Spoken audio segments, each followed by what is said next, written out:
Mukama tumwebaza nate olw'obulungi bwe gye tuli.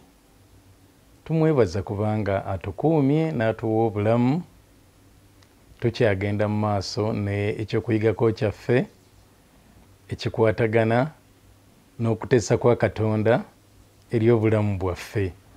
Okuteesa kwa Katonda oba okutuukiriza enteekateeka Mukama Katonda gy'akulinako. Ekyo lwaki Mukama yakuleeta mu bulamu buno oli ku nsi kuno okubeera ng'otuukiriza okuteesa kwe oba okutuukiriza okwagala kwe kwakulinako. Tutambudde nno era kaakati ebitundu tugendedde ddala mu 17 nga tujja nga tusoma ku kino. Tukyeyongerayo naye gwe bimeka byozze ng'ogoberera bw'oba olina by'otaasobola kugoberera ebitundu bye tuzze nga tuyigiriza, subscribinga ebitundu ebyo ojja bisangayo ku YouTube gyebiri. Ate n'ekirala mbakubiriza nti bw'osubscribinga oba onyambye nange obutakuweereza ku ssimu yo, kubanga kinkaluubiriza okuweereza mwenna nga bwe mwenkana abantu abali kati mu mitwalo, naye nga singa oba osubscribinze buli kitundu kye tukola kijja gy'oli. N'ekirala kye mbakubiriza kwe kuweerezaako munno gwe wandibadde oyagala naye agoberere omusomo guno. Gw'owulira nti omusomo guno gusobola omugasa, beera ng'omuweereze ate omukubiriza okusubscribinga. Twalaba nti buli muntu yenna ku nsi kuno oliwo olw'okutuukiriza ekigendererwa kya Katonda kyalina eri obulamu. Bwe yakuleeta ku nsi kuno si lwa kirala kyonna naye okubeerako enteekateeka ye gy'otuukiriza. Era kati akatundu ke tuliko kagamba nti nzuula ntya ekigendererwa kya Katonda eri obulamu bwange oba enteekateeka ya Katonda eri obulamu bwange. Twalaba nti ekitundu ekisooka oba eddaala erisooka mu kuzuula enteekateeka ya Katonda eri obulamu bwo kwe kubeera nga omumanya, ng'omuzuula, ng'omutegeera. Bw'omutegeera weetegeera kyayagala obeere mu ye, bw'omuzuula weezuula. Akati ekisooka kwe kumumanya n'omutegeera. Ekyokubiri kwe kubanga munda mu ggwe mulimu okwagala, mu mutima gwo nga mulimu okwagala okukola okuteesa kwe, nga kiri ddala munda mu mutima gwo, ng'okirina munda mu ggwe nga tekikukakibwa bukakibwa naye ng'okirina munda mu ggwe.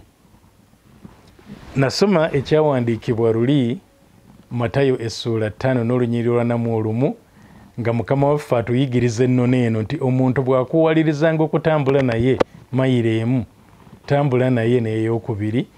Kye nannyonnyola nti Yesu yali agamba nti mu kiseera ekyo waalingawo etteeka ery'okuba ng'omuntu asobola okusanga mu kkubo n'agamba tugende ffenna onnyambeko okutuusa obubaka bwa Kabaka obugenda mu kitundu ky'egindi. Kati nga bw'aba akugambye oyinza okukikola olw'okubeera nga tteeka, naye okumulaga nti towalirizidde obuwalirizibwa oyongera n'otambula naye mayiro ey'okubiri gy'atakusabye, nga kiraga nti munda mu ggwe mu mutima gwo obadde okyagala. Kati omutima oyo Katonda akebera emitima, alaba okwagala okuli mu mutima gwo n'alaba nti ono alina okuyaayaana okukola okwagala kwange okuva mu mutima, era mu mbeera eyo ayanguyirwa okubikkulira ekyo kyayagala okole. Omutima kintu kikulu.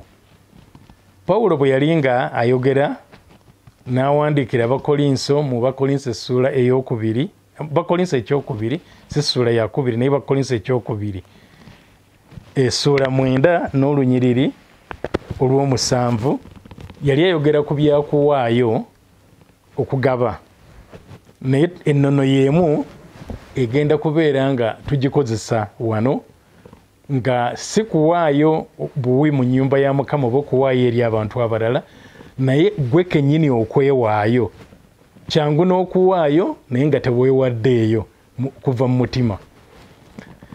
Bakolinso ekyokubiri 9:7 Pawulo yawandiika nti buli muntu akolenga bw'amaliridde mu mutima gwe si lwa nnaku newankubadde okuwalirizibwa, kubanga Katonda ayagala oyo agaba n'essanyu. Ye yali ayigiriza ku kugaba. Naye kyenjagala tumanye nti Katonda nga tannaba na kwagala ky'omugabira kyonna, gwe gwasinga okwagala.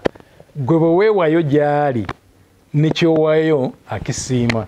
Bw'oba nga teweewaddeyo gwe gy'ali ne ky'oba omuwadde takisiima, bw'oba nga gwe teweewaddeeyo ngoga nti kamuwe ebyange nenze sijja kwewaayo. Kyanoonya gwe kennyini weeweeyo.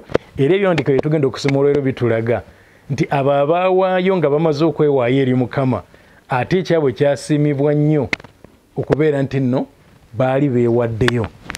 Akati buli muntu akolenga nga bw'amaliridde mu mutima gwo. Mu mutima gwo mulimu okumalirira okukola okwagala kwa Katonda.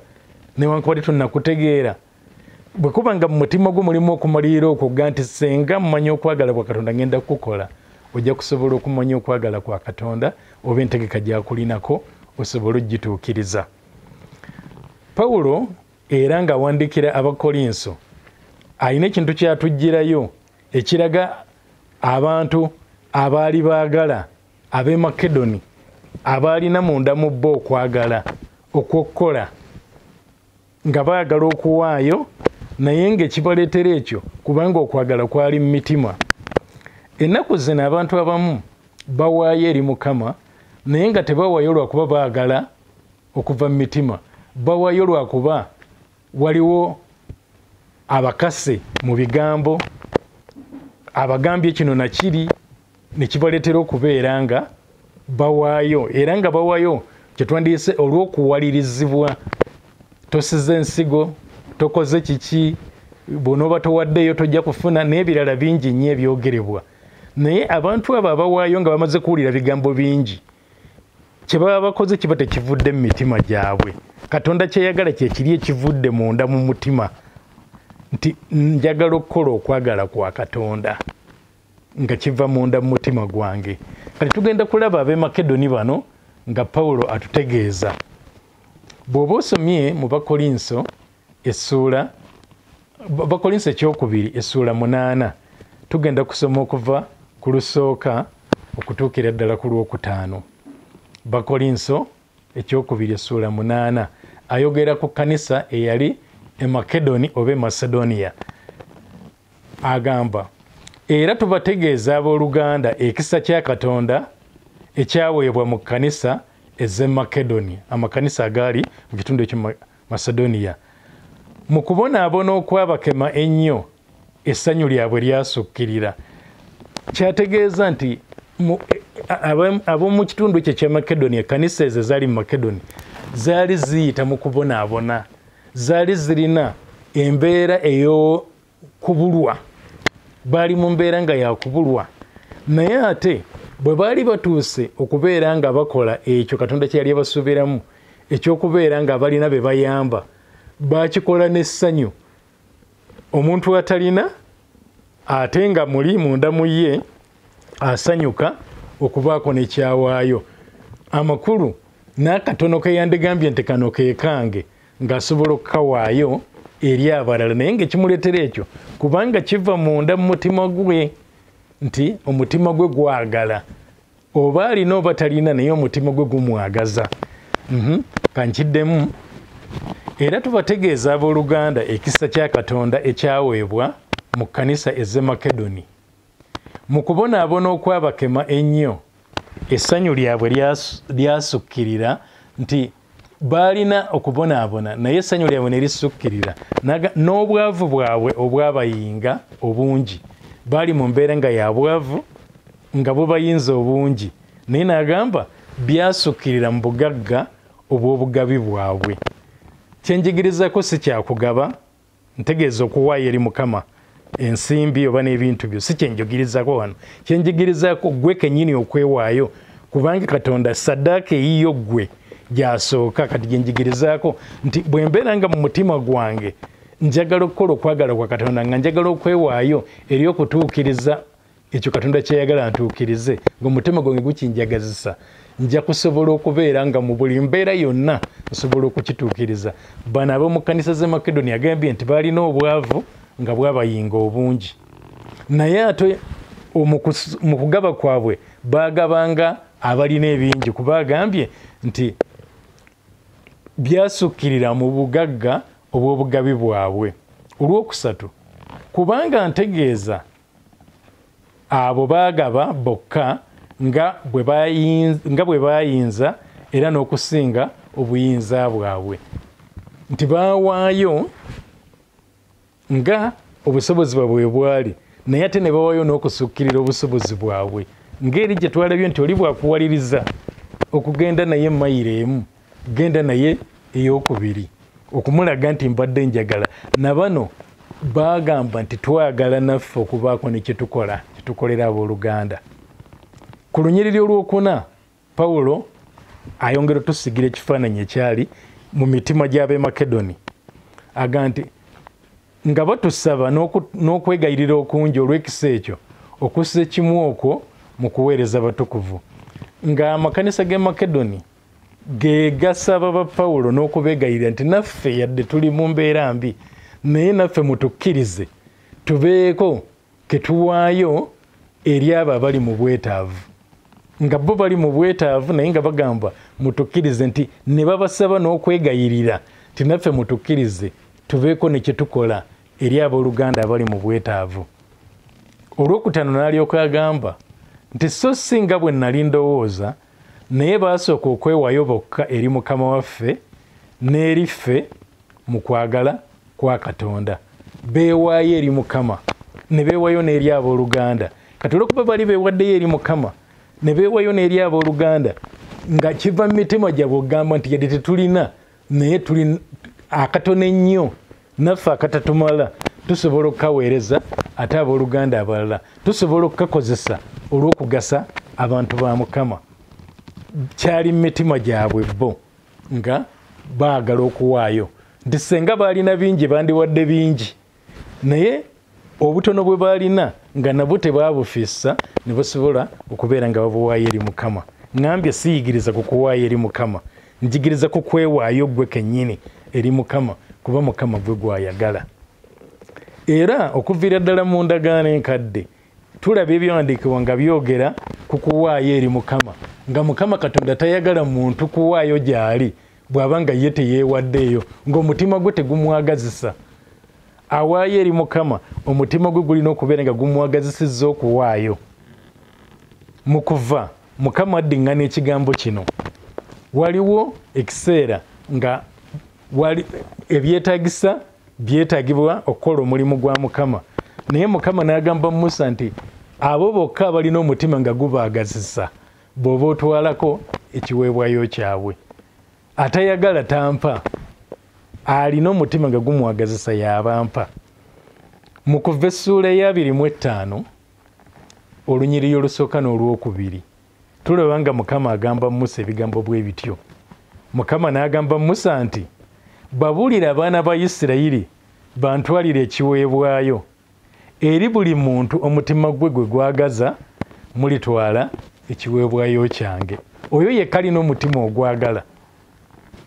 Kati eyo ennono yakuva dda mu ndagaano nkadde ne mu ndagaano empya ne mu mulembe gwaffe Mukama ayagala oyo omutima gwe gwe gwagazisa, si kukakkibwa, si kubeera nga bamala kukwogerera ebigambo bingi era bw'otaaweereze Mukama era bw'otaatuukiriza ekigendero kya Mukama era bw'otaakola, si bigambo bingi. Ekyetaagisa omutima gwo gukwagazisa. Kati eyo yennono ey'ekyo Mukama kyayagala, okubeera nga omutima gwo gukwagazisa, omutima gwo gukwagazisa okukola ebyo okwagala kwa Mukama, omutima gwo gukwagazisa okukola ekyo kye yakutondera, kye yakuteerawo mu bulamu buno. Bwe guba nga gukwagazisa ogenda kwanguyirwa okuzuula ekigenderwa kya Mukama eri obulamu bwo. Kuva 25 olusooka n'olwokubiri Mukama n'agamba Musa nti babuulire abaana ba Isirayiri bantwalire ekiweebwayo eri buli muntu omutima gwe gwe gwagaza mulitwala ekiweebwayo kyange. Amakulu oyo omutima gwe gutaagazisa taleeta, nange sikyagala. Njagala abo bokka balina omutima nga gwagala okubeera nga bawaayo gye ndi. Era mu kitabo kye kimu ekyakuva essuula eya 35 luli twali tusoma ya 25 kati ya 35 olunyiriri olwa 21 waga ne bajja buli muntu omutima gwe gwa kubiriza era na buli muntu omwoyo gwe gwakkirizisa omutima gwe gwa kubiriza nga mutima gwe gukukubiriza si bantu kukukubiriza naye nga omutima gwe gukukubiriza Katonda yagala omutima gwe okubeera nga gwe gukukubiriza okukola okwagala kwe buli muntu omutima gwe gwakubiriza na buli muntu omwoyo gwe gwakkirizisa ng'omwoyo gukkiriza n'omutima gwe gukukubiriza ne baleeta ekiweebwayo ekya Mukama olw'omulimu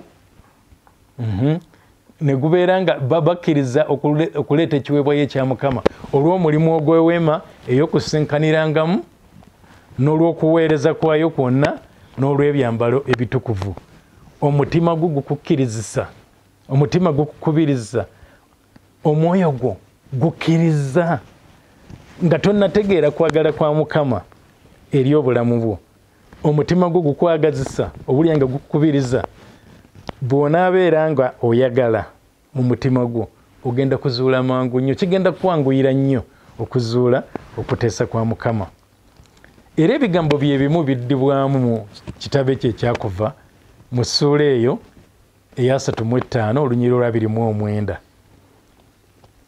kuva 35:29 waga nti abaana ba Isirayiri ne baleeta ekiweebwayo eky'omwoyo ogw'eddembe omwoyo oguli willing ng'omwoyo gusazeewo eky'omwoyo gw'eddembe eri Mukama buli musajja n'omukazi emitima gyabwe bejjakkirizisa okuleetera omulimu gwonna ogwa Mukama gwe yayagala okukola mu mukono gwa Musa agambye ekiweebwayo eky'omwoyo ogw'eddembe ng'omwoyo guwaayo nga teri agukase kaakati mu kwagala okukola Mukama kyayagala omwoyo gwo owulira nga gwa ddembe gukwagazisa gukukubirizisa okubeera ng'okola ekyo Mukama kyayagala naye mbagamba nti kyenjogerako ennyo sigamba kuno okuwaayo naye okwewaayo eri Mukama kubanga okutuukiriza ekigendererwa kye kiba kwewaayo weewaayo nga ssaddaaka eri Mukama kati awo bwe weewaayo nga ssaddaaka eri Mukama ebisigadde byonna tebikukaluubirira nga kivudde munda mu mutima gwo Katonda ayagala nnyo ekiri mu mutima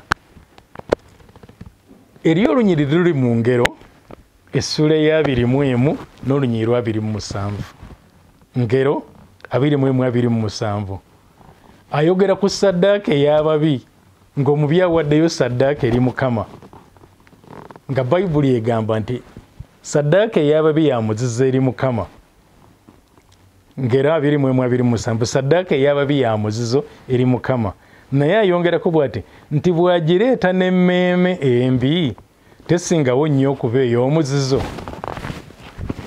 ekyokubeera nga ye atambula nga mubi mu maaso ga Mukama oba atambulira mu bubi mu maaso ga Mukama kireetera kyawaayo okuba eky'omuzizo naye atagambye nti ate senga akiwaddeyo nga n'emmeeme ye muli munda ekimulimu ekiri mu mutima gwe nga kibi ate yeeyongera okuba ey'omuzizo kati njagala tukiteeke mu mbeera bweti nti nange kennyini ne bwe mbeera nga kale siri mubi sitambulira mu bubi mu maaso ga Mukama naye kiri mu mmeeme yange kiri mu mutima gwange bwe kiba nga kibi nga omwoyo gwange tegwewaddeeyo ng'emmeeme yange teyeewaddeeyo ng'omutima gwange tegunjagazisa nga nkola lwannaakola ntya nga nkola nga gwe twalabye Amaziya nti naakola ebituukiridde mu maaso ga Mukama naye ng'omutima gwe gwo tegutuukiridde nga byakoze birungi mu maaso ga Mukama naye ng'omutima gwe tegutuukiridde akati mu kwewaayo okubeera nga nkola ekya Mukama kyayagala omutima gwange gulina okubeera nga gunjagazisa nga gwagadde okwewaayo eri Mukama nga neewaddeyo eri Mukama ng'omutima gwange gukikkiriza njagala okumaliriza n'ekyawandiikibwa kino ekiri mu Baluumi 12 olunyiriri olusooka n'olwokubiri tukimanyi bulungi nnyo nti Pawulo ng'akubiriza Abaruumi ng'agamba nti kyenvudde mbeegayirira abooluganda olw'okusaasira kwa Katonda okuwangayo emibiri gyammwe ssaddaaka ennamu entukuvu esanyusa Katonda kwe kuweereza kwammwe okw'amagezi. Ffe ffennyini bw'agamba emibiri gyaffe ategeeza ffe ffennyini bwe kennyini ne bwewayo eri Mukama nga ssaddaaka ennamu, nga gwe weesaddaase eri Mukama ne weewayo nga ssaddaaka ennamu era entukuvu mu maaso ge. Agamba nti essaddaaka eyo esanyusa Katonda era okwo kwe kuweereza kwaffe okw'amagezi. Kaakati olwokubiri ne lugamba so temufaananyirizibwa ng'emirembe gino, naye mukyusibwe ng'olw'okufuula amagezi gammwe amaggya mulyoke mukemenga bwe biri Katonda by'ayagala, ebirungi, ebisanyusa, ebituufu. Nti tulyoke tutegeerenga ebyo Katonda by'ayagala. Wano mu y'Oluganda kyavunulwa nti mulyoke mukemenga, naye kyandibadde kigamba nti mulyoke mutegeerenga Katonda by'ayagala.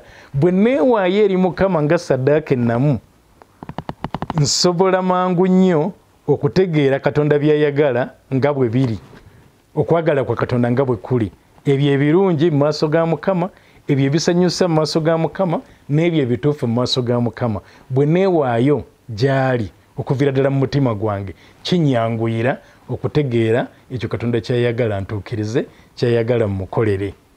Tweweeyo nga ssaddaaka naye nga kiviira ddala mu mitima. Omutima gwo bwe guba nga gukwagazisa okukola okwagala kwa Mukama, kigenda kukwanguyira okutegeera ebyo Katonda byayagala, ebirungi, ebisanyusa era ebituufu.